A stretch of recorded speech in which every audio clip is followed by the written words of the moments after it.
many years later, his weary footsteps brought him to Erin's green isle. North, south, east, and west he trudged, and eventually, one night, late in the spring of the year, he came to a village away out on the west coast. And he sat down by a bank of a wee stream to bathe his blistered, weary feet. And from a cabin he heard a woman call to a young lad, Kieran, Kieran, go and fetch the goats from Gert. Well, the nobleman heard the word. He ran to the woman. He fell on his knees before her. Did you say the word Gert? And the woman looked at him. She said, of course I did. Isn't that where the goats are? Thank God, he said. Thank God. And he joined his hands in prayers, and he wept, and the tears streamed down his cheeks. Of course, the woman was bewildered. She didn't know. He said, my journey is over. I have found the land of Gert. And he asked the woman to show her, and she pointed up along the side of the river, and the old nobleman made his way up. And there he built a shack, and he stayed there. And he began working amongst the poorest people in that locality. And he soon became known as the pilgrim healer. And people began travelling from far and wide to see this man, because his reputation for having great healing powers spread throughout the land. Well, eventually, a group of priests and monks came to expose this man for the charlatan that he was. But when they found him, and they found how pious he was, and how good he was, and how genuine a healer he was, they decided that they would stay. And they built a church and an abbey around him and his ministry. And before he died, he begged that no stone should mark his resting place. But a young monk, a stonecutter, who was helping to build the abbey, he carved a little black figure out of marble, and he placed it into the nave.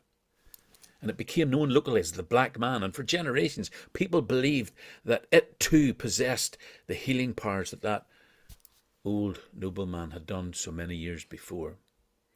And there it stands to this day, and beside it is the inscription, pass me by, I am a stranger. Thank you. Oh. Well, thank you very much, Colin. That's lovely. What a lovely little story. Brilliant. Right. We're going to go to Keith from Wolverhampton. Wolverhampton. Well, thanks, Colin. Okay. Perfect. We're heading for the Middle Ages. Now, although there was a king in Britain in the Middle Ages, in England, the barons were all powerful in the areas where they lived. And our Lord was powerful and wealthy and mean, but also he was a soothsayer. And when his son was 3 years old, he took down his book of fates, and looking at the boy's date of birth, he looked to predict who he would marry, expecting some princess, or at least a girl of noble birth. But he was furious when he saw in the book of fates that she should marry the daughter of a common cobbler who worked in the shadow of York Minster. The next day, he climbed on his horse and rode to York. And sure enough, in the little cobbled street next to the Minster, there was the sign that hung and wavered in the wind, the sign of a cobbler. And outside the shop sat the cobbler looking grumpy. He dismounted from his horse and, feigning friendship, he said, fellow, what ails you?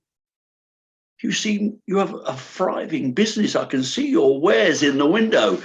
Copland says, you wouldn't believe it. He said, I've got 3 sons. I've got 3 sons who could all come and work with me, apprentice with me, take over the business. And now what have I got? A baby daughter.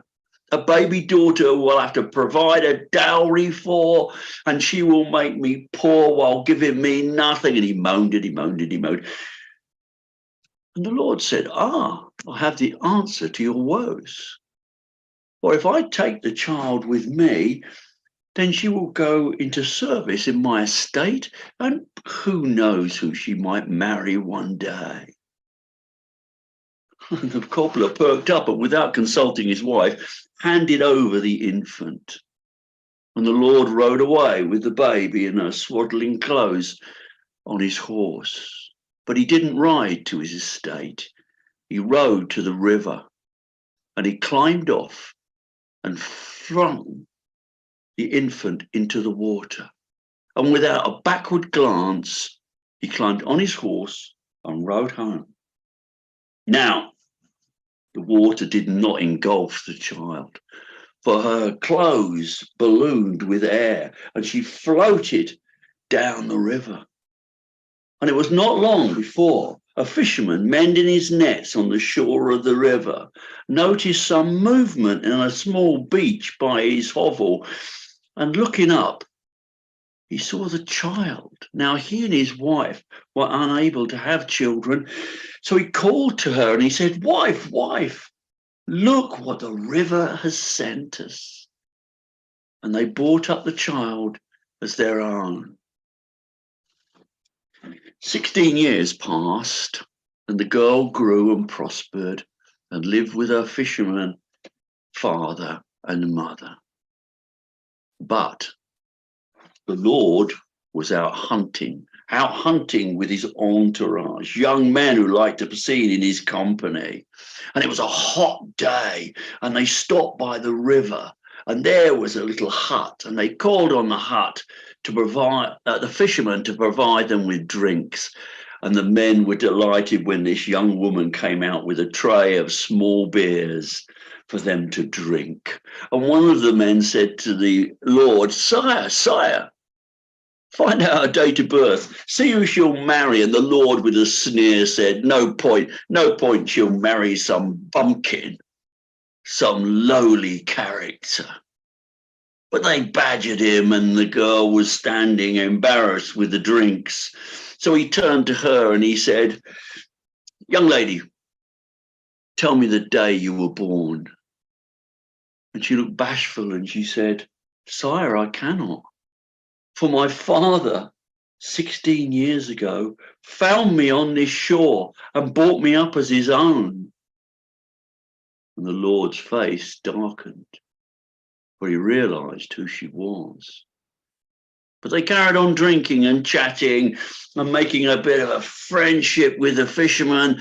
And the Lord said, I have a notion, sir, that if your girl stays here, there is little for her. Farms and fishermen. But my friend, the Earl of Scarborough, if she went into his service, she could prosper. I will write her a letter of introduction and send a carriage for her tomorrow. Now, the fisherman and his wife thought this was great good luck. And the girl was uncomfortable, but saw the opportunity. So the next day, a carriage arrived, and she climbed in and sat there and felt clearly out of place in this vehicle. But it set off clattering along the roads towards Scarborough. But they were only halfway there when they were stopped by brigands. And on opening the door, the brigand captain was surprised to see a young woman dressed as a peasant, and not a woman with jewels and purses with gold. And she was pulled out and she quaked, and she explained what journey she was on, and she handed the letter over and said, I have nothing but this. And the brigand captain opened the letter and read it. And he was shocked to see that it was no letter of introduction, but a request that the Earl of Scarborough kill the bearer of this message. So he took pity on her And he wrote a different message. He wrote a message saying the Lord would arrive soon and would they prepare a wedding for his son and this maiden. And she was sent on her way in the carriage. And when she arrived at the castle in Scarborough, she was received with amazement. How could the Lord want his son to marry a peasant? But preparations were made, and the Lord arrived with his son and his entourage and saw the girl. And again his face darkened. But again he put that fake smile on his face, and he asked that his future daughter-in-law might take a walk with him on the coast. And when they arrived at the top of the cliff, he grabbed her by the wrists and tried to fling her off. But she fought back and pulled away, falling to the ground and standing up. "Sire," she said, I know not why you I know not why you won't harm me, but I will leave here from this place and you may never see me again. And the Lord sneered at her, and he took a gold ring from his finger and he threw it from the cliff. It glinted in the sun as it flew through the air and splashed into the sea. "I'll wish to see you," he says, "maid, when I see that ring." And he stomped off down the cliff, and she set off. She walked for 3 days and 3 nights and came to a castle where she was taken on as a skivvy in the kitchen. And she lived there for 3 years, happy with her work in the kitchen and her staff and the people she worked with, until one day she heard that our Lord and his entourage were coming for a feast. But she wasn't too nervous, for people at his station never found themselves in the kitchen, and none of her duties meant she would go upstairs. The feast was being prepared, pheasant and beef and venison, and there she was, preparing the fish, a huge sea bass, and she took her knife and slit it to gut it. And as she was slitting it, there was a chink, and she reached in.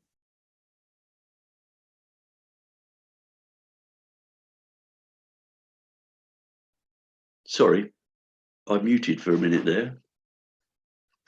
She slid up the fish, and there was a chink, and she reached in and cleaned it off. And she smiled to herself and placed it on her thumb, but she carried on with her duties. She had her purpose in the kitchen, and the feast went on and on and on, with course after course after course, and the wine flowed and the beer flowed and drink taken.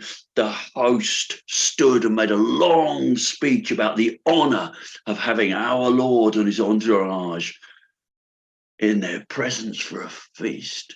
And our Lord stood up and said how honored they were to be invited and what a wonderful feast. And he went through describing the courses and how wonderful were. And then when he came to the fish, he said, "This is the finest fish that I have ever tasted in my entire life. In fact, fetch me the one who prepared it, for I would like to give them a reward."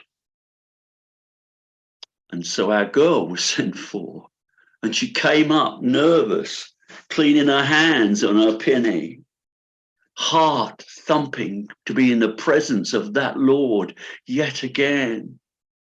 She came into the room, the huge table laid out, everyone looking in her direction. And as she walked into the room, the Lord's face darkened yet again, and she saw his intent. But emboldened, she took 2 steps forward, took the ring from her thumb and placed it on the table in front of him. The Lord's face changed. he called for a chair to be placed between himself and his son. He announced to the company that this young woman was his son's betrothed, lost these past 3 years.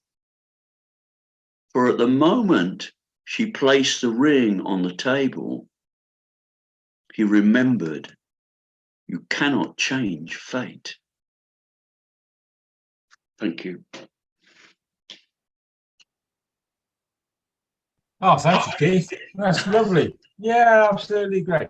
So it's nice to see you, Norman, and you, Rona. It's lovely that you come in. And I have somebody who was hidden for me, but I have a name, and it's Eniko Sabusa, something like that. I'm not quite sure of the pronunciation, but I know you're here somewhere.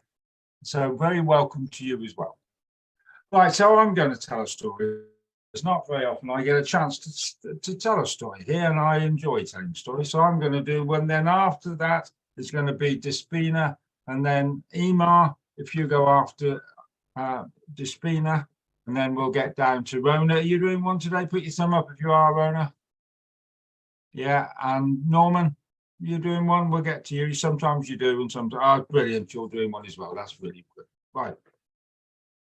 So I'm going to tell a Welsh story that goes back. Well, it's a Welsh-English story. It ends up in England anyway. Because back in the long time it goes, back in the far reaches of time, before time was even invented itself, the giants roamed the land. And when the giants came for their time, they had a choice. They could either go to where the giants go, that we would call heaven, that they called another place, or they could stay here. And if they wanted to stay here, what they had to do was to pick a place that they liked, and just stop and stay. And as they stopped and they stayed, slowly but surely, they turned from being a giant to being a stone. And from a stone, because they were always big enough, they'd be a mountain. Well, this one giant, he was roaming around Wales, and it came to his time, and he sat down one day, and he looked to the west and he could see the sea. And he looked to the north, he could see the mountains that were his friends and his relatives. And he looked to the south and he saw the farmlands down there and the trees that are beautiful in the spring. And he looked east across to England where his friends were. And he said, this'll do I. And he sat down. And over the years, moss came and trees grew and everything else grew, and you wouldn't know that Plynlimmon was a giant sat underneath a mountain. Plynlimmon Four is his name. Well, years and years later, there were 5 little girls. There's one older, one a bit younger, then 3, all about the same age. And for their names, there was Sabrina, and there was the Y. And there's the Rheodol, the Ysbryth, and the Mynach. For these, we know now as rivers. So one day, Sabrina, she stood up and she stretched and she tapped with her hand the side of the mountain, and a spring came up. And she led the water, because she wanted to explore land. She wanted to see more than there was to see. So first off, she went north and she travelled round through the hills and she crossed over to England. And then she stood one day looking over the plains of Shropshire and she went, I'm going to go south. But she was in no hurry. And finally, she came down through the great cities of this side of the world. There's Shrewsbury, the Ironbridge, the Bewdley, as we went down through the Worcester. And she was coming down through the Gloucester. She was happy in her heart. She was slow and beautiful. The second one was the Y. And she stood up and she banged her hand on the side of the mountain. And she went east. As she went east, she came over the top of the mountains to the Brecon and down to a place called the Golden Valley. It's called the Golden Valley to this day because in the autumn it all goes brown. And she was happy there, happy in her heart. And then she came down through those regions, which became famous. For there's Hereford itself. Here's the ford, Hereford. It's where the people crossed. and down to a place that was named after her, Ross-on-Wye. And from there she went down to the gorge, and she went down to Monmouth, then on down to Chepstow.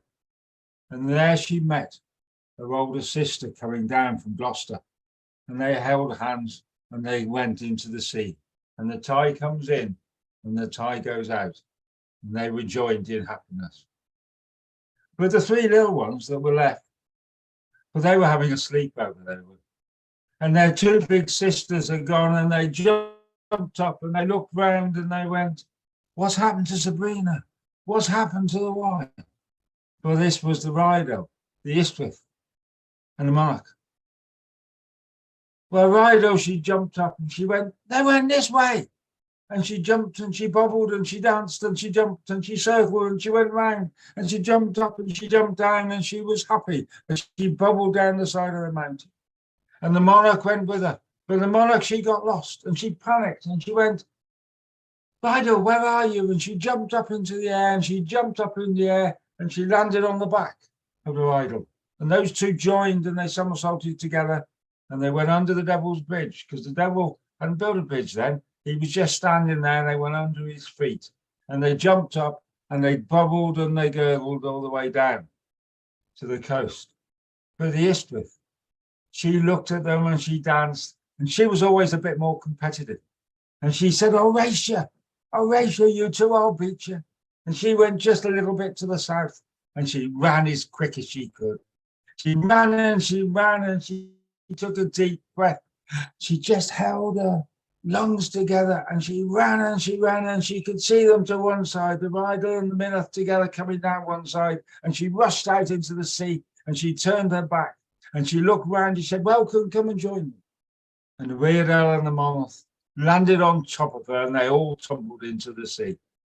And to this day they call that Aberystwyth, after the Ystwyth that got there first but only by seconds. So Plymouth is the house, is the home of 5 rivers. It sits there in the middle of Wales, and it's the most wonderfully peaceful place you can go. And sometimes when you get up there, the mists come down and the water comes down, because all the water, the winds come from Ireland, and as those winds and rains come from Ireland, they bring stories and myths sometimes as well, and songs and music. And sometimes the mist will come down, and if you sit there very quietly, you'll hear laughter and you hear tunes in 3 different languages, for it is the start of 5 different rivers.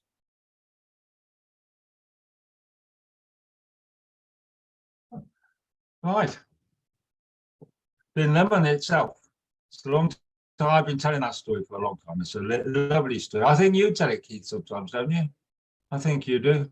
I've heard you tell it, Keith. Perhaps not. Anyway, so we're going to Despina next, which I think we're going to get. Are we going to get a Greek fable? Are we going to You're going to get a Greek myth. A Greek myth. Yeah. Well, fable's the same as a myth. It's another name for it. It's Closely related. Yeah.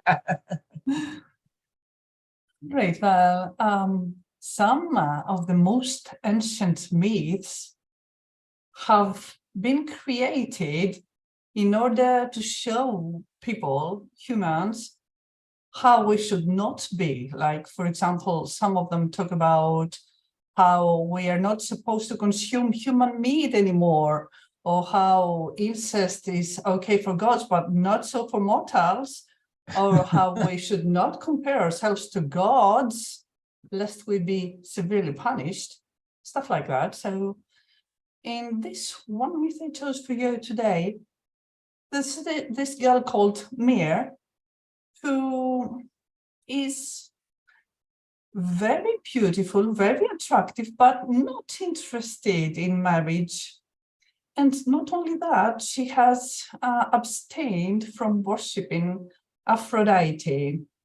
So the goddess of love, well, she tends to be very strict with things like that. So what she does is, in order to punish the girl, she sends her son Eros with a bow and arrow to put an arrow through the girl's heart for her same father. Now, she does tried to suppress it, Mira, at first, the urge to find herself in intimate situations with him, but before she's ready to commit suicide as a teenager, her maid, her nanny, realizes that something is seriously wrong and asks the girl, and she confesses her love for her father. And in order to save her life, the nanny devises a plan to bring them together without letting the king know who was the pretty girl of aristocratic origin that wanted to find herself in a room at night alone with him, but in secret. She wished to remain anonymous. And the only thing that king asks is, how old is the girl? And the nanny tells him that she's about the same age as your daughter. And for some reason, that does it for the king. He agrees to meet with her. So 12 nights they spent together. And after those 12 nights, the king hears through the grapevine that the girl he's been meeting has fallen pregnant by him. So he decides he should find out who she is. So in their meeting, he's hidden a candle, and when they're ready to embrace at night, well, he just produces the candle and has a look at her face, and then he's furious. And he takes his knife and he runs after the girl, and the girl runs for her life, at which stage she begs the gods to spare her, even though she does not wish to remain living, but she does not wish to go to the other world. So Aphrodite, who obviously thinks she might have been a bit too strict with the outcome, well, she decides to save the girl, and minutes before the father tries to decapitate his daughter for what she's done, Aphrodite intervenes and turns the girl into a tree, a mere. So what the father does is that he cuts the upper part of the tree, and out of it comes a baby. And that baby is very beautiful, so beautiful actually that it wins Aphrodite's heart. So there are different versions of what happened to that baby afterwards and who got to raise it. But in the version that suits my story tonight, it was given to the nymphs to raise. The baby, well, he proved to be such a beautiful young man. If those of you who were here and heard Colin's description of how beautiful the girl was, what with the locks and the petal-like cheeks and the lips, well, yeah, that, but in a man. Plus the athletic style, because he was a great hunter. In fact, he was so beautiful that up to this day, people say that any woman or man who would face that boy would fall in love with him. But you know, he was not interested. He must have taken after his mother. He was not interested in love affairs. The only thing he cared about was hunting. You know, fate, which you cannot escape, as we were told today, goes around in circles. So it was that the boy was hunting in the woods, and Aphrodite happened to pass by, and she had one look at that man, and, well, she forgot all about Ares and anybody else, really. She was infatuated. She started telling to her son, who was with her, how beautiful that boy was, and that she had never seen a mere mortal look so nice. He was almost godlike looking. And Eros, the son, well, he did become a bit jealous. You know, sons do not take kindly to their mothers having eyes like that for men. So Aphrodite, just to appease him, she told him that, no, nobody's prettier than you, my love. And as he bent to give her a kiss on the cheek, he accidentally pierced Aphrodite's heart with his arrow. So there was no going back now. Even though Aphrodite tried to seduce the young man, he didn't care. He had no mind whatsoever for stuff like that. He cared about hunting. That was his passion. So Aphrodite, she had to use the big gun now. She used the griddle, her belt. At the moment she wore that belt, there was no living creature in nature, no matter the kind, that could say no to her. And so it was that they became lovers, and they were having a great time. But some versions have it that it was Ares, her ex-lover, who was very, very envious of her new affair.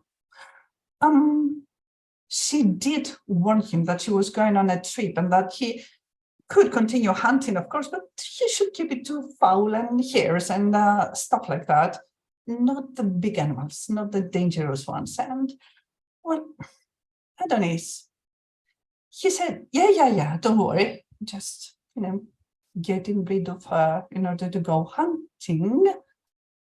While witch hunt, he came across a wild boar. And now the hunter in him that was challenged, he could not retreat from such a prey. So he charged against the boar, threw his spear, but the boar just whisked it away with his tusks. And he kept coming towards him, and he pulled his tusk inside Adonis' groin. Ouch.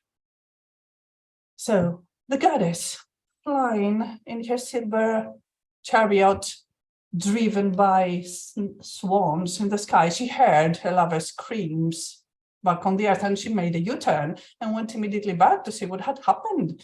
And the moment she saw Adonis there, well, that beauty of a man, from his blood, out came the first wild red roses. And from the tears of the goddess, out came the first anemones. But Aphrodite, she had a fit. She tore her dress apart, and she pulled her hair, and she punched her breast, and she wailed and cried for her lost lover, until she realized that that might not necessarily be the end. She was a goddess after all, was she not? She could claim her lover back. So she decided to go down into the underworld and ask for her lover to be given back to her.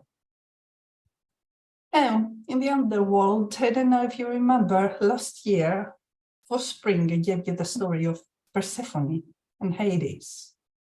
Well, they were the king and queen of the underworld, and they were living a nice, quiet life as a couple.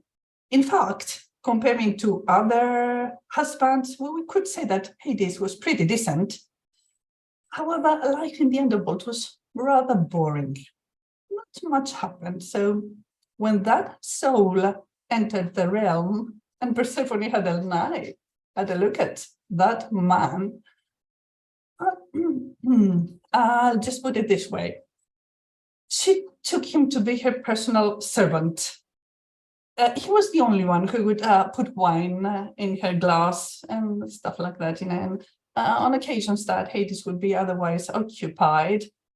Well, yeah. So when Aphrodite was there, asking for Adonis' soul to be given back to her, well, Hades, first of all, told her that she had no claim in his realm, and that they were not obliged to do her bidding, and that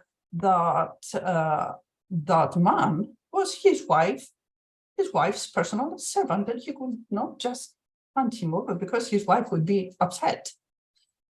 Now, to his surprise, Persephone remembered the deal that had been struck for her.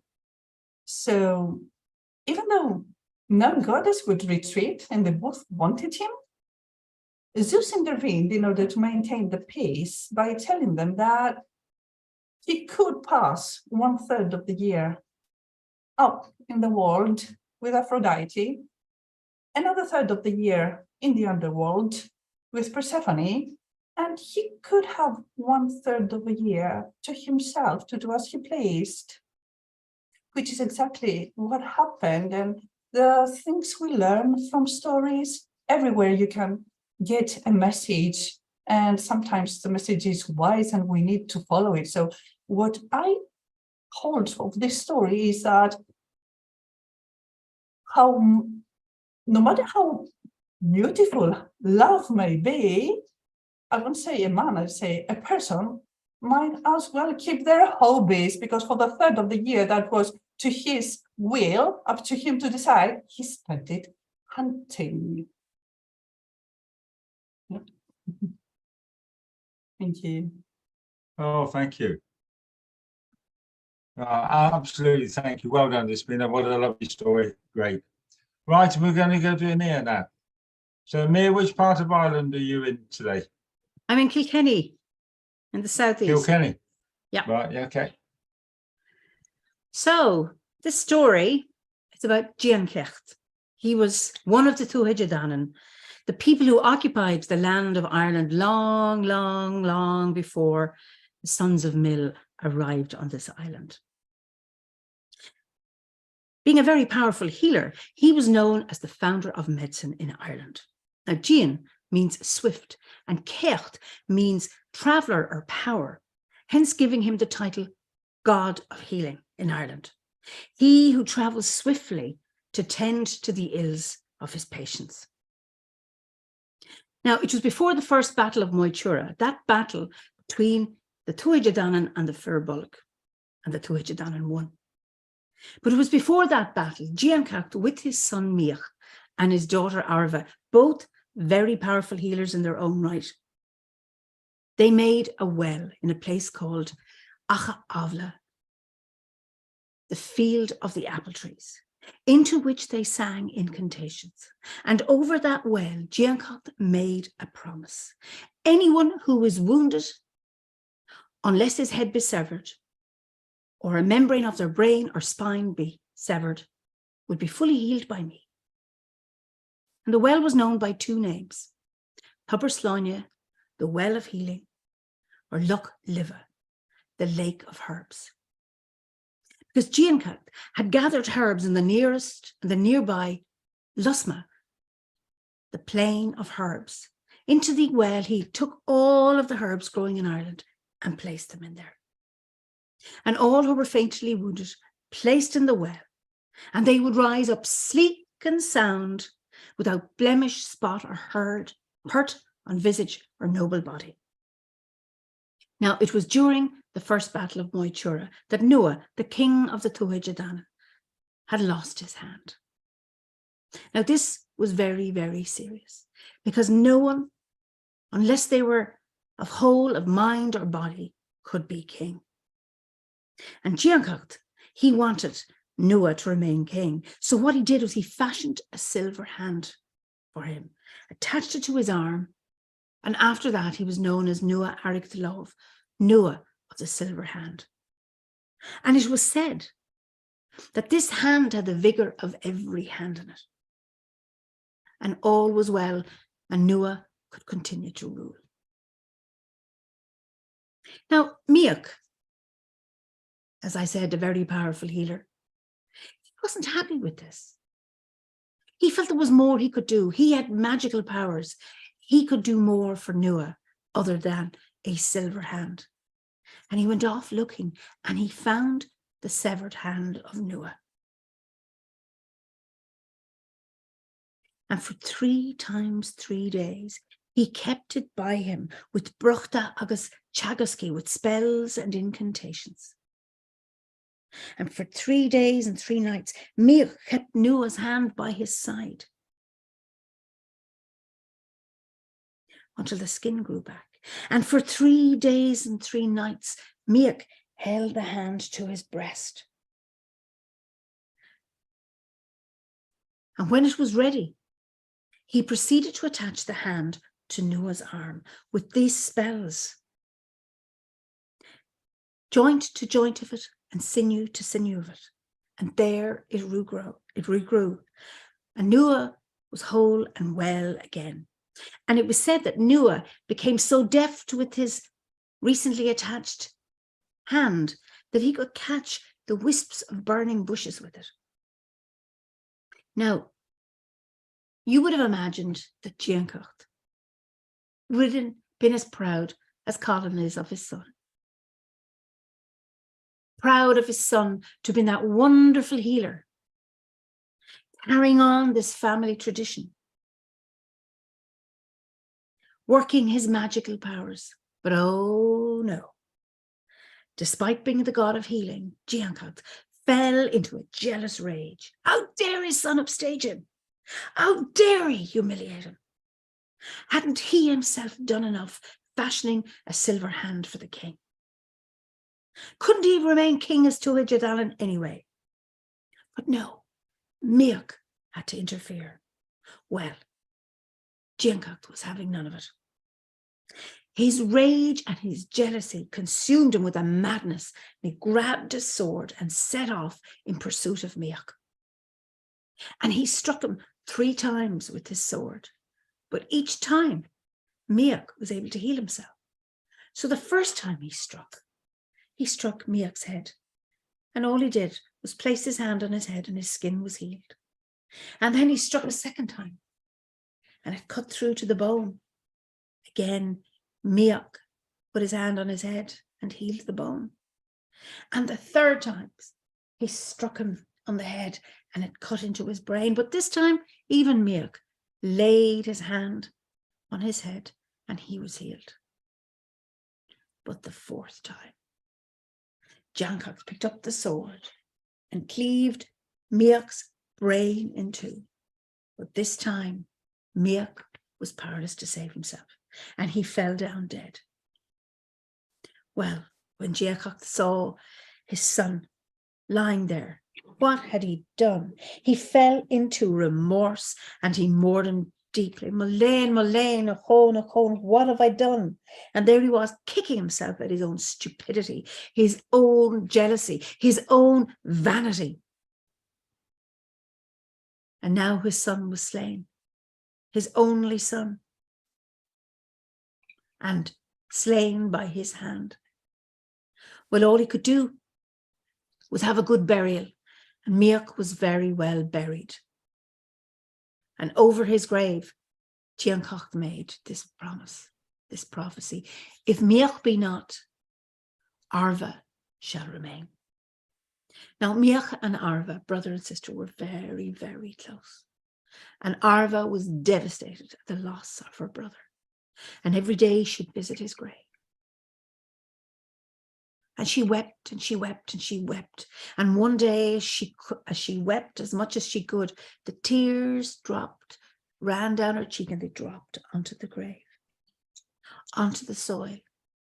And as the drops landed on the soil, these little herbs, these shoots, began to appear. And they did so in the outline of Miach's body. 365 herbs. 1 for every joint and sinew. 1 for every day of the year. 1 for every disease and illness. And Arva recognized what her brother was doing. He was communicating to her from the other world, still passing on all his knowledge. And so very, very carefully, she laid out her cloak on the ground beside the grave and slowly picked up each of the herbs and placed them on her cloak in the outline of a human body, documenting each of those herbs and documenting what they were for.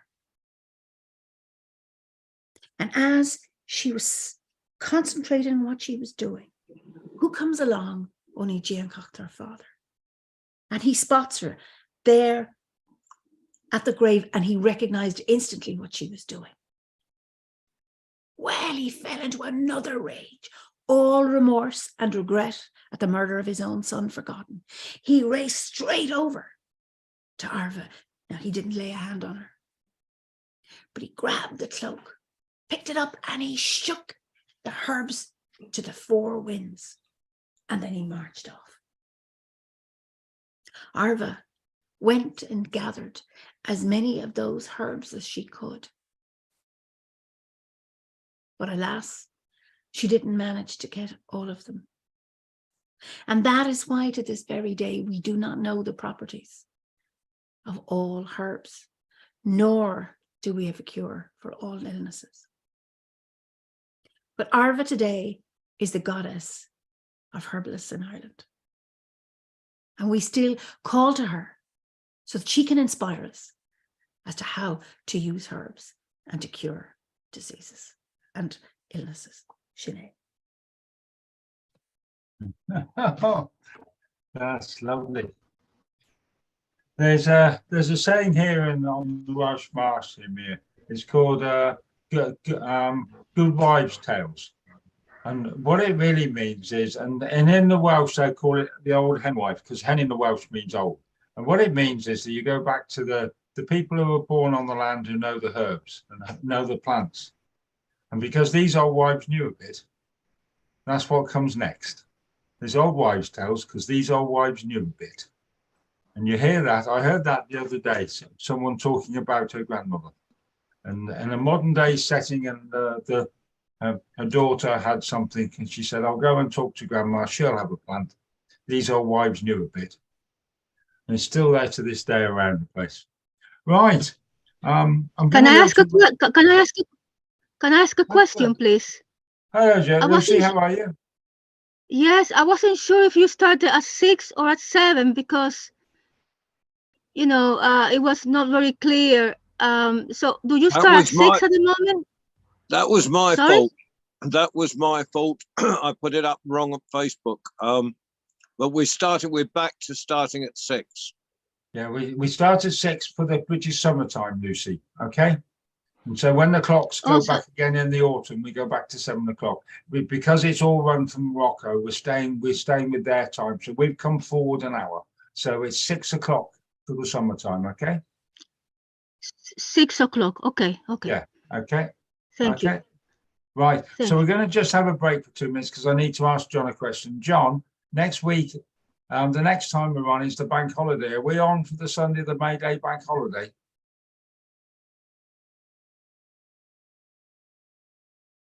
Yeah, you're muted. Do you think we should be, or do you think that might be difficult? I'm happy to be here. Yeah, let's do it. I think the numbers will be lower because people are with their families and they go to festivals. It's the May Day bank holiday and things. So yeah, I would. Anyway, we'll have a talk about it afterwards. Okay. But keep an eye on it. Maybe we have a 3-week gap. Maybe we have another, because next Saturday, if I can take this opportunity, next Saturday at 7 o'clock UK time, 8 o'clock Moroccan time, and 6 o'clock Moroccan time, rather, 7 o'clock UK time, we're doing a 2-hour show to support with the Ace Innovation are doing their 24-hour, and we're doing 2 hours of it. Anyone who's welcome, please let me know. Come on to that. That's in support of the Turkish earthquake, the victims of the Turkish earthquake. What time are we on? We're on 7 till 9. We've got a 2-hour slot. 7 p.m. till 9 p.m. And we get on it the same way. We'll just use the gold button and get on the same way. Is that in the morning or in the afternoon? In the afternoon. Right. Well, I'll be there for that. Okay. What time, John? Sorry, what time in the afternoon? 7 o'clock. 7 o'clock UK and Irish time. Okay. Yeah, no, I'll come for that. Okay, we can do that. So, and that gives time for people to come to that and then shoot across to Liz's barn. So yeah, no, that's fine. Right. Which is okay, important. so we're going to go to Rona, then we're going to Norman if you're going to do one, Norman, and then Lucy, are you going to do one tonight? Put your thumb up if you are. Lucy, can you hear me? Lucy, are you frozen? Yes, yes, I have Yes, story. okay. Okay, so we're going to go Rona, Norman, Lucy. So Rona, we're going over to you. Where are you? There she is. Oh, I like your hairstyle. You've changed your hair. I'm here. I'm here, Mike. Good to see you all. Some of you I haven't seen for quite a while. I've got a story for you that I'd like to share. You know, it doesn't come back anymore, and you'll understand why, but this is about a dream that I had, and it started when I was very young, about 4 years old, actually. Tiny wee thing I was. And this dream, I was in a rowing boat, which was strange because I had never seen a proper body of water in my life. I had seen big puddles and I had seen the occasional little pond, but I'd never seen a lake. And now I was sitting in the middle of a lake in a rowing boat, and I was terrified out of my skin because I couldn't swim. Facing me on the boat, sitting on the other little wooden bench seat of that rowing boat, was a young lad, probably just a year or so older than me. And he didn't look at all familiar, but there was something about him. He had blonde hair and the greenest eyes you've ever seen, and he was wearing a green Day-Glo jumper. Now, I tell you Day-Glo because back in those days, in the early 1950s, that colour didn't exist. You know the colours we have in highlighters now, the pink, the orange, the green? They didn't exist, and this boy was wearing a jumper that was that bright green. Couldn't take my eyes off him, and I was too small to hold on to either side of the boat, so I had to have two hands clinging on to one side. And he stood up and he started to rock the boat. Oh, I was terrified. And he rocked it more, and as he was doing so, he was smiling. It wasn't a wicked smile, but it wasn't a particularly nice smile either. It was as if he was enjoying me being afraid. And then he just went a little bit too far, and the boat didn't capsize completely, but it flipped right up, and I fell into the water.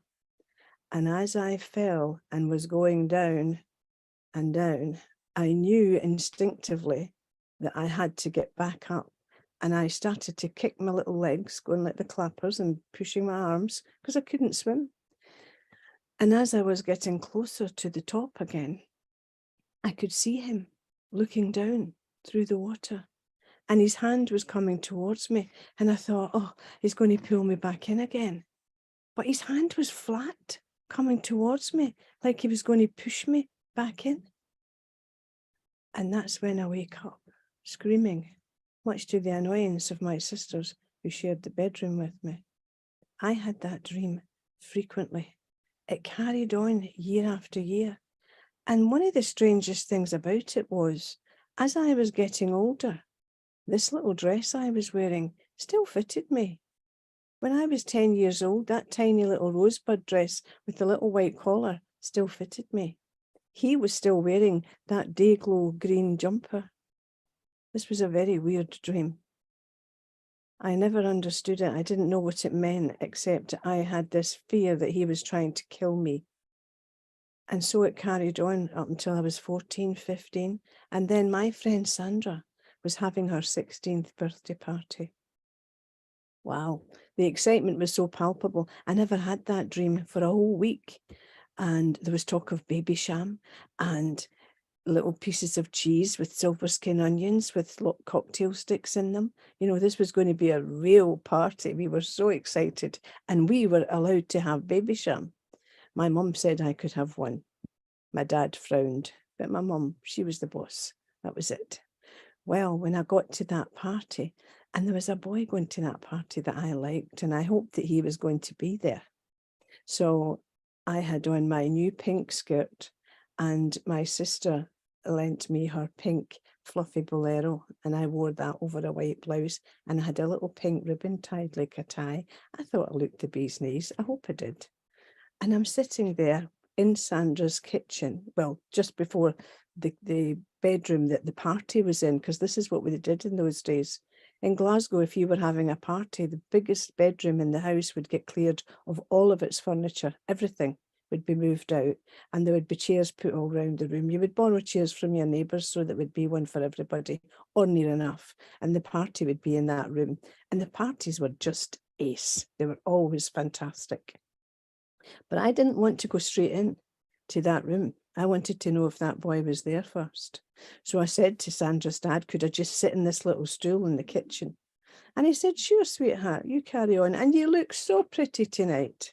I'm sure whoever it is, you've got your eye on. And I blushed because I thought, how does he know I like somebody? But of course, when you're 16, you like somebody, don't you? It doesn't matter who it is. And the next thing, he comes back and he says, would you like your Babycham, sweetheart?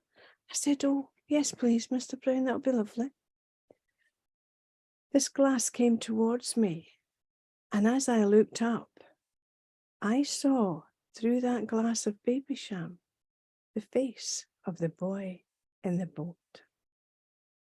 And I screamed, and I don't remember what happened after that until I woke up in Sandra's mum and dad's bed with my big brother standing over me. He had been sent to get me and take me home. My friend was beside herself. She was furious. She came round the next day and she said to me, what was that all about? You know, but my cousin Paul was absolutely shattered. He couldn't understand what he had done to upset you. Your cousin, Paul. Who's your cousin, Paul? He was the boy that brought you the drink.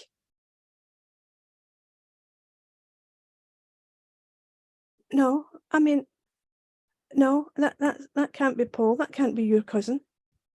This was the face of the boy in the boat. How could I say to her, he's been trying to murder me for the last 12 years. She would have thought I was completely off my rocker. And I didn't know what to say. So I took the best course of action and I said nothing. I did say I was sorry. I said, I'm really sorry. I didn't mean to cause a fuss, but I did get a fright. She says, well, it was a shame because he quite fancied the look of you. No, I wasn't having that. Oh, no. She says, in fact, he's going to be having a birthday party in August and he wants to invite us. I said, I won't be allowed to go. Because the reason I had never seen this boy was because I had forgotten that Sandra's mum had a sister, Ina, who married a ranger, a forest ranger, and they lived away off somewhere near Carluke. That's why I had never seen him. She had seen him at weddings and family gatherings and things, but I'd never seen him. And I was making every excuse under the sun. No, I wouldn't be allowed to go. My dad won't let me. My dad doesn't let me out the street, for God's sake. He's not going to let me go to Carluke. Well, I lived in a big long street and Sandra lived in the same street, only a few closes along. And hardly anybody in Postle Park at that time had a vehicle, but Sandra's dad had a works van because he was a carpet fitter and he worked for one of the big department stores fitting these posh carpets. And we were going to be going to that party in that van. Oh no. Oh, please, God, give me an excuse. Let me break a leg or something so I don't have to go to this party. That was a bit extreme, but I would have done anything not to go. In the end, I felt so bad for having done that at my friend's party that I agreed to go to Paul's party. I was terrified. We're in the van and we're heading to Carluke. Billy, Sandra's young brother, was in the back with her and I, and there was all sorts of carpets and cushions and bits of carpets. So it was actually quite comfortable. And the three of us made a kind of bench seat that we could see out of these back windows. They used to paint these windows so that people couldn't see what was inside the van. And Billy had scraped all the paint off so that we could see where we were going or where we had been, more like it, because we were sitting at the back. We reached a place just before where Paul lived in Carluke, and Sandra's dad stopped the van and we got out. Something I didn't tell you about the boat in my dream that was very strange. It didn't look like any other boat. Where the benches met in the middle in that square, there were 4 poles, and attached to those poles at the top was a little, like a, cover, like what you would see in a hot dog stand. It was red and white and it had a scalloped edge, a little canopy thing. And it looked quite strange on a boat. When we walked over to where Sandra's dad was pointing to come and see this wonderful scene, and it was a chocolate box scene, I nearly threw up. There was loads of those little boats in that water with those scalloped tops, and I just froze, and I felt my legs go away from me. And Sandra's mum said, "Oh, it's just been the journey. This wee lassie's been sick with this journey. Go and sit in the back of the van, sweetheart. We'll get going in a minute. It's only 5 minutes now to Innis." Oh my God, that was the longest 5 minutes in my life. I could still see these boats. When we got down there, I got out of the van, and Sandra, she's still nipping away at me. "What the hell's going on with you these days? For God's sake, you're making a scene again. Is this just attention seeking?" "Sandra, shut up." And so we were not quite pally when we walked into the party, and Paul came across and he took my hand and touched my elbow at the same time. And I felt like I'd had an electric shock, and I couldn't look at him. I couldn't look into his eyes, but I just kind of smiled and said, "Happy birthday, Paul." He says, "My birthday was yesterday, but never mind, better late than never." And a few minutes later, he came forward with a drink in a glass, and that just brought everything back that had happened at Sandra's party. But this time he was handing it to me face to face, so it wasn't as bad. I wasn't looking at him through a body of water. I took the glass and I sipped it, and it was Babycham. It wasn't in a Babycham glass, but I wasn't complaining. And then the next minute, he took my glass back off me and put it on his mantelpiece and pulled me up by the arm and said, "Come and see what I got for my birthday." So I pulled Sandra as well, so that she had to come too. And when we went outside of the house, at the side of the house, there was a garage that had obviously at some point meant to house a car. But when he opened those garage doors, you know before I tell you, don't you, what was in there? A rowing boat, a brand new rowing boat with a red and white scalloped edge. This was it. This was the day I was going to drown. I just knew it. I just knew it. And I was terrified. And I said to him, "I can't go in the boat with you because I'm scared of water." Sandra says she's scared of everything these days. She says, "I'll go with you, Paul, never mind. She can sit in the jetty and watch." And that's what I did. But see, as I saw that boat taking off with her and Paul, I thought, it's Sandra that's going to drown. It's not me. It's not me. And I was calling her to come back. "Sandra, come back. Don't go out." And she just looked at me as if I was for another planet. They weren't out long, I'm glad to say, about 20 minutes, and then they were back, and I heaved the biggest sigh of relief you could ever imagine. We went back into the party, and my stomach was doing somersaults. I took my champagne off or my Babycham, I should say, off the mantelpiece, and I started to drink it again. And I actually felt as if I was going to throw up. Sandra's mum looked at me again with that look that mothers have. "You're not right, sweetheart, are you? Maybe you want to go and have a wee lie down." I said, "Oh, I wouldn't mind, Mrs. Brown, if that's okay." She says, "Ina, can this lassie go upstairs and have a wee lie down in the boys' room?" The boys' room? Paul had a wee brother. I went upstairs, well, with Sandra's mum, and it was bunk beds. And I don't know why. I mean, why would you? Why in God's name would you decide to climb up to the top bunk when there's a bottom bunk there that's perfectly comfortable? But I did. And as I jumped from the last step to get into the bunk itself, my foot kicked the wardrobe beside the bed, and the door swung open. And hanging in that wardrobe was a day-glow green jersey. I couldn't even breathe. I couldn't even think. I jumped back down out of the bed again. I didn't want to be in the same room as that jersey. I was beginning to think I was going completely off my rocker. I went downstairs and I stayed there for the rest of the night, and the party carried on. And it was probably a great party. I couldn't tell you. I don't remember a thing about it. I don't want to. The next morning, Sandra's mum's sister or Auntie Ina made the most amazing breakfast, and I couldn't eat a thing. I felt terrible. And Sandra's mum said, "Oh, you've not had a good time this trip, sweetheart, have you?" I said, "I'm fine, Mrs. Brown, honestly, and thanks so much for bringing me. I've had a lovely time." That's probably the biggest lie I've ever told in my life. Well, we gets home eventually, and I'm like, thank God, thank you, God, I'm still alive. I didn't have the dream that following week, but on the Friday night, I went up to Sandra's because we were going to the cinema. And even from the bottom of the stair, I could hear it, the wailing. And I thought, oh my God, something bad's happened. And I took the stairs 2 at a time. Sandra's dad, as usual, in the hall, door opened. "Oh, sweetheart, you don't want to be here tonight. This is not a good place to be. This is a very, very sad house this night." I said, "What's happened?" "Oh, Mr. Brown, what is it? What's happened?" And Sandra come running towards me, and her eyes were bulging and they were red raw, and she'd been crying obviously for a while, and she was still sobbing. Oh, she said, "We've had terrible news from Carluke at the lake." And I said, "Who was the girl that died? Who was it that drowned?" She says, "It wasn't a girl. It was Paul." "Paul? No, that's not what happened. No."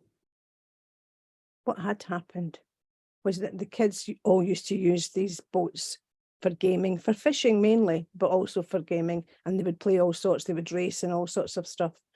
And something was going on that day, or in fact, it was the night before. And Paul's friend Richie had his girlfriend in the boat with him, and they were carrying on. And she fell over. And as she fell, she got into some sort of difficulty and she started to scream. And Paul jumped in to get her. But he made that classic mistake of not steadying himself before he jumped from the boat. And when he jumped from the boat, it swung round and the boat hit him on the back of the head and he just dropped like a stone. And the last thing that girl remembered, Isabella, her name was, the last thing she saw was Paul's hand coming up towards her, but she couldn't quite reach it. I never had the dream again.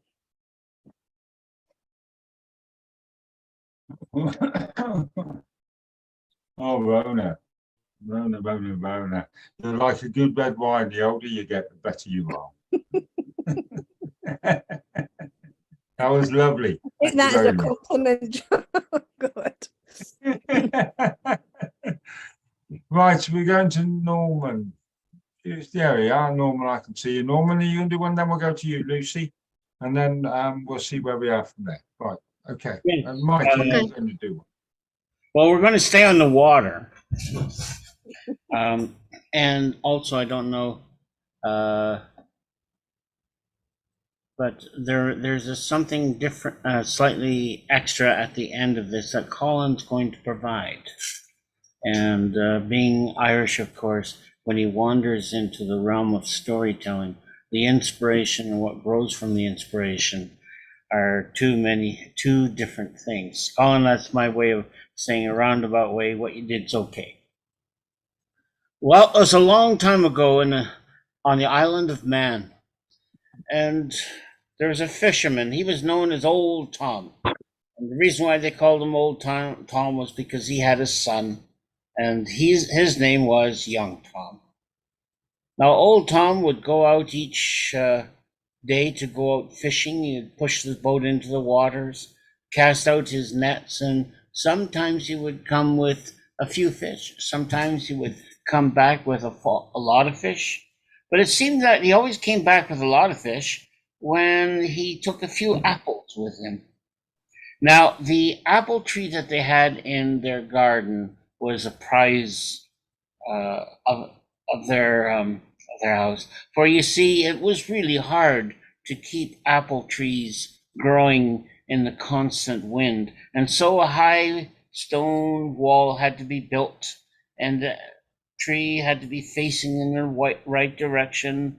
And when the rains didn't come, well, water, etc. But it produced beautiful, sweet, tart, aromatic apples called the Sunset.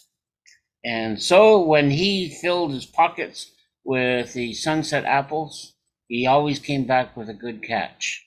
When they asked him why, you'll find out in your own time, when the time comes. Well, the time came, old Tom became too old to go fishing. But young Tom was not old enough to go fishing, and so he had to bide his time until the one day his father said, "Okay, young Tom, I've taught you everything I know, and you're going to go out fishing." And so young Tom pushed the boat out into the water, but before he could push off, his father said, "Here's a few apples for you. They'll bring you good luck." And so young Tom took the apples, put them into his pocket, and then pushed out to a place where his father said, "Throw your nets out."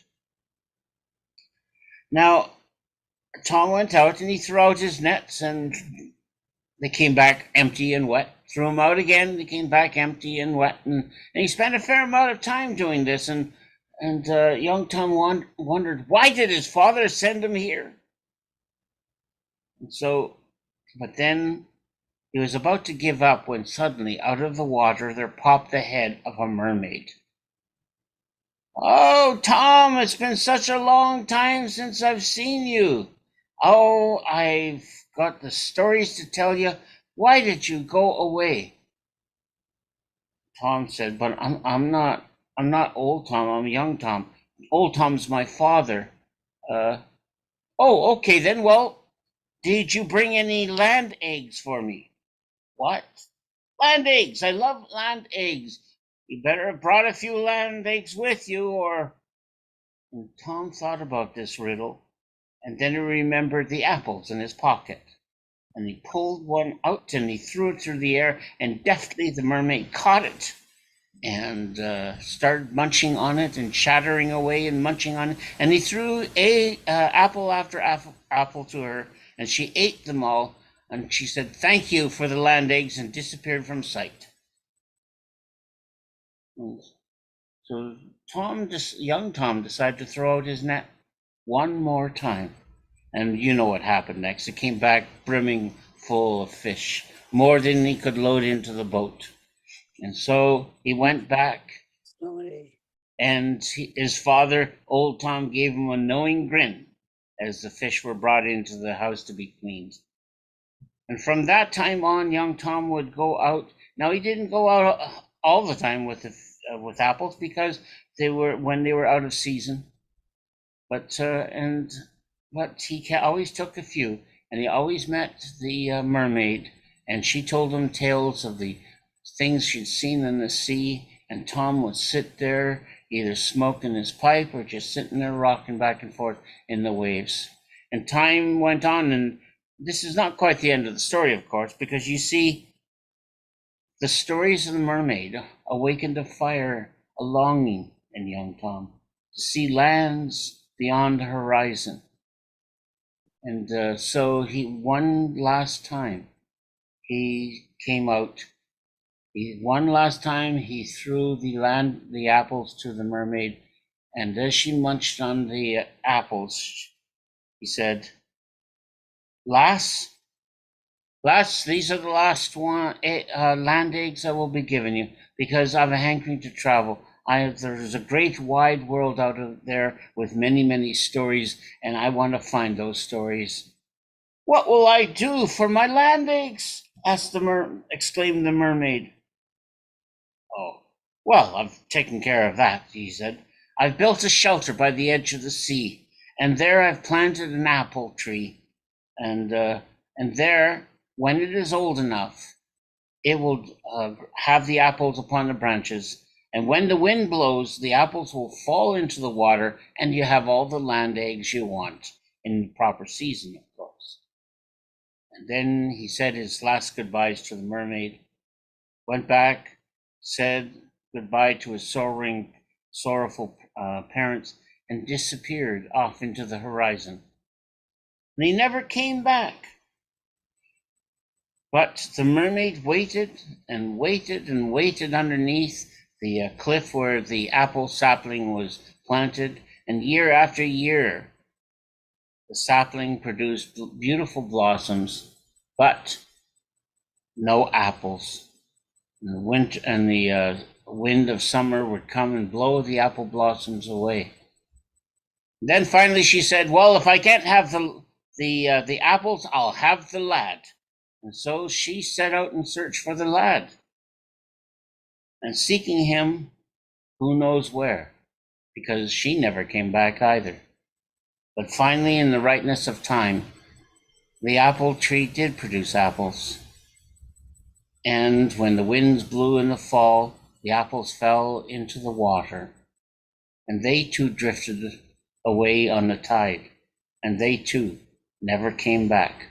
But this story stays with us. The time when there was a young lad and the apples and stories over the horizon. Oh, thank you, Norman. Oh, that's a lovely story. Oh, yeah. Oh, by the way, that's Oh. a retelling of stories by Manx Folktales by Sophia Morrison. And Okay. You know, if you stand on the top of the Isle of Man, you can see 7 kingdoms. You can see Ireland, you can see Scotland, you can see Wales, you can see England, and you can see Cornwall. You can see the kingdom of Neptune. Because you're on the Island of Man, you stood in that kingdom of heaven. That's what they say on the Isle of Man. Is that me now? Yes, Lucy, can you? You want me to start? Oh, Yes, please. okay. The invisible. I was born in planet disease, where the smaller you are, the more power you have. Microscopic organisms were trying to eat us up, and they lived in our skin, in our eyes, in our bones.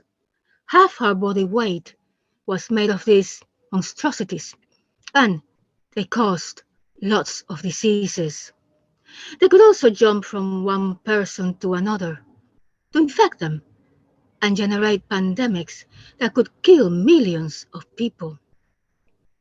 The president went on TV and said, "Those microscopic monstrosities, they are our worst enemy because they attack our bodies and our economy. I will seek the advice of scientists in the galaxy to see if someone can help us." We all hoped that someone out there will be able to save us.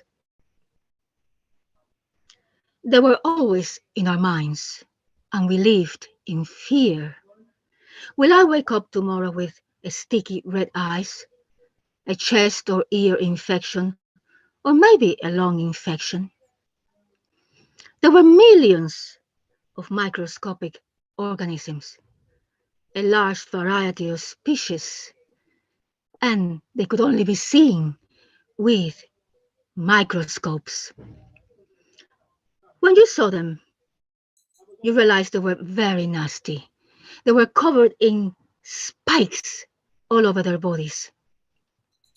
And they also tried to eat us up in that condition.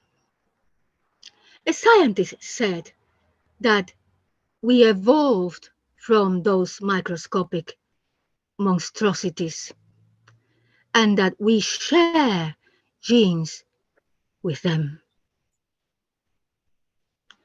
It was an alien called Spike that saw our predicament and decided to take advantage and earn lots of money. He had a private discussion with the president, and they both agreed that Spike was the best person to help us out. Spike went on TV, and when we saw him, he was like our worst nightmare. He was 7 feet tall. He was covered in spikes from head to toe. He had red eyes, red hair, and he said to us on TV, "I come from Planet Strength. We don't let microscopic monstrosities eat us up. No, we eat them up." I share genes with them, but everybody in Planet Strength is superior to these monstrosities. We are the strongest species in the galaxy. We are at the top of the evolution chain. And I can help you. It will cost you a lot of money, but I can solve your problems.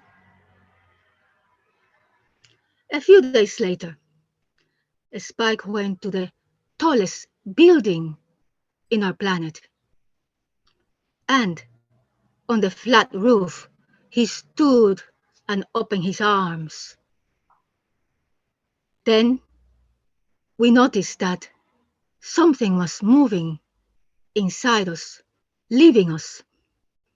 And as time passed by, we saw mats of filth, millions of them, flying towards Spike. They were attracted to his spikes. And when they reached Spike, they were lodged into them. A Spike was being covered with these millions of mats of filth from microscopic organisms, until eventually he was completely covered.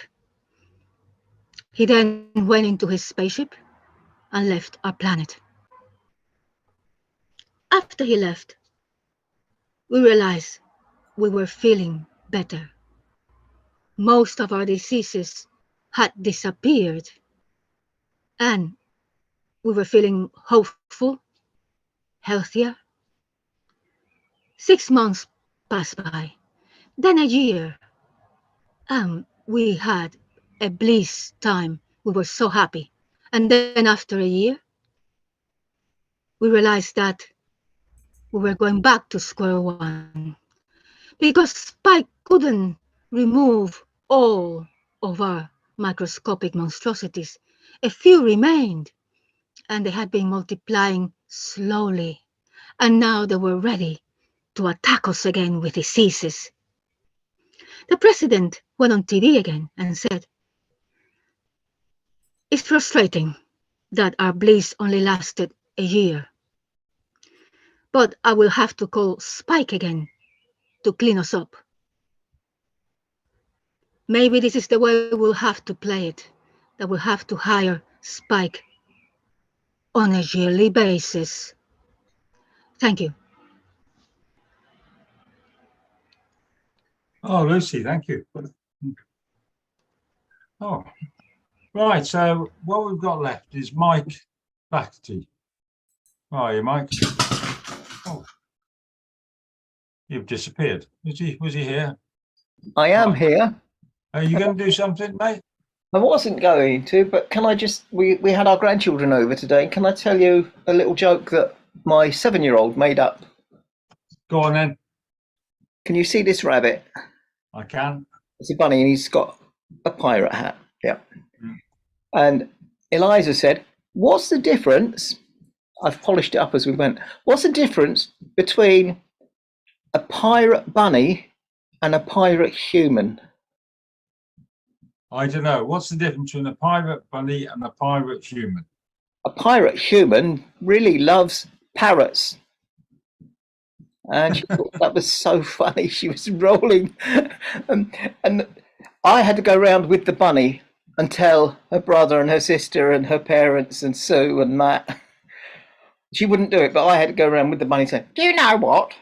There you go. I'll just chuck that in. Well, we've had our grandchildren over because it's the Easter holidays and stuff here, and so it's a different day. But at the end of it, I'm just knackered. Decided, Absolutely. and That's 50 when you're quid out. poorer this time. Yeah. Right. So, unless John yourself, are you doing something, John? I think. I've just been driving a lot, so Right. Mike, Right. So I'm going to call it. Mike, Yeah. Colin here. I have a. Can I know I've done a wee story at the start, but Norman referred to something there when he was telling his story, and I know what he's talking about, and it's a song that I think we kind of co-wrote in Marrakesh. Would there be any chance of taking a couple of minutes and singing that song? Absolutely. You carry on, Colin. All right. Absolutely. Thank you. Yeah, yeah. Thank you. Well, as I say, the first time I met Norman last year in Marrakesh, he told me a story, and I said I'm going to write a song about that, and then I forgot. And then this year he told me the same story over a few drinks late at night, the same as we did the year before, and I said I'm going to definitely write that story when I go back, or write that song when I go back. And with Norman's permission, it's called a song for a song for an immigrant's son. So here we go.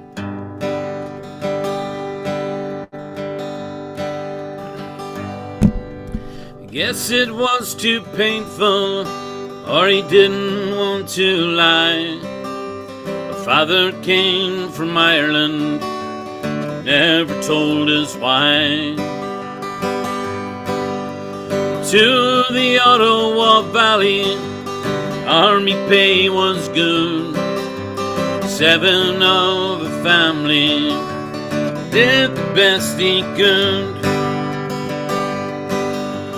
Never really talked that much, sometimes you go away. I grew up when he came home, and you couldn't stay. Took my books and my daydreams and just drifted around. But it's hard to make a living when your feet don't touch the ground. I'm the son of an immigrant, it's always on my mind, like a stone in my shoe or a key I cannot find. I shoulder my burden like truth I need to prove. My head tells me to stay still, but my heart is on the move.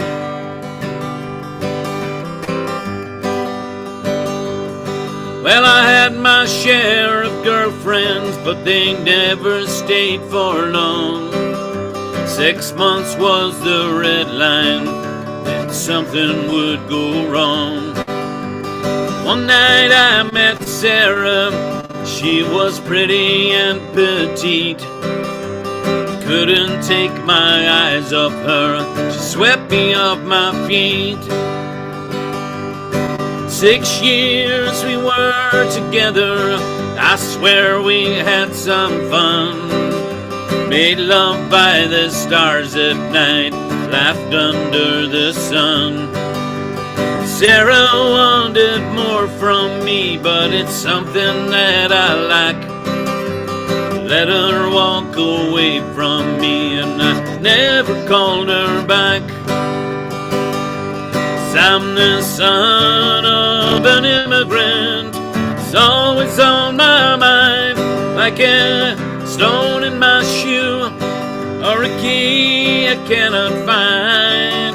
I shoulder my burden like truth I need to prove. My head tells me to stay still, but my heart is on the move.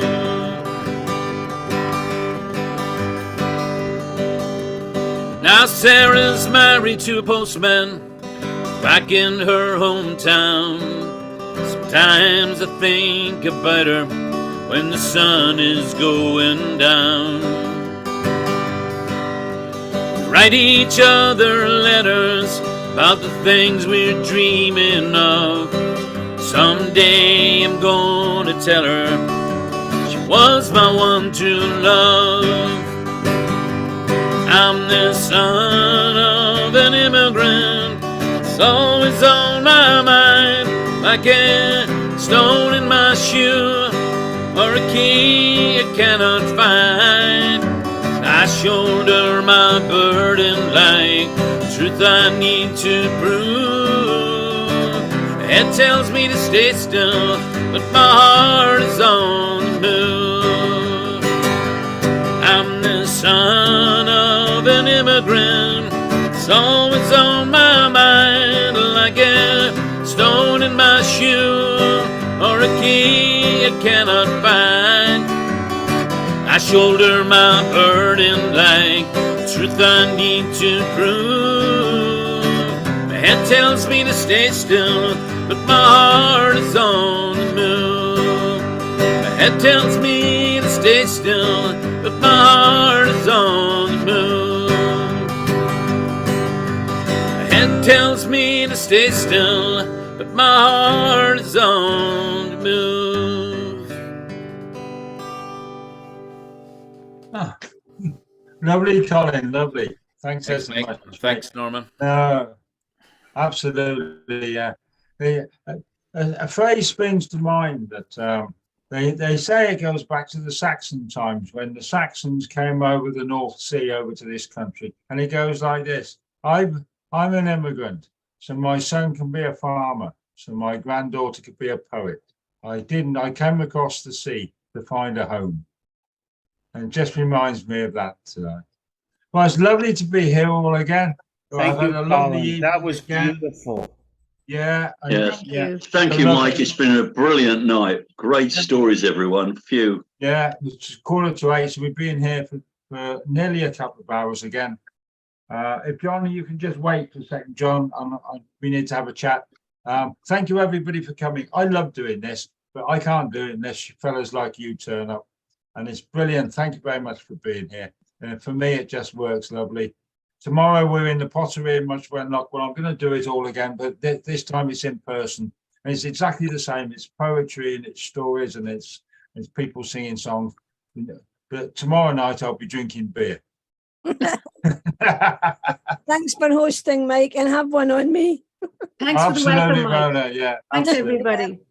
Bye, everyone. Bye-bye, Bye. bye-bye. What have we got Right. coming up? What we got coming up is, I mean, we've got Tuesday. We've got our young tellers at 5 o'clock UK time, and our international young tellers. Anyone who wants to come along, anyone who well, come along as an audience. But if you've got anyone under the age of 25 would like to tell a story, tell them to come along.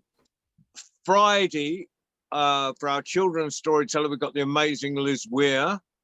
Oh, And then on Saturday, as I said, 7 o'clock in the evening, we've got this.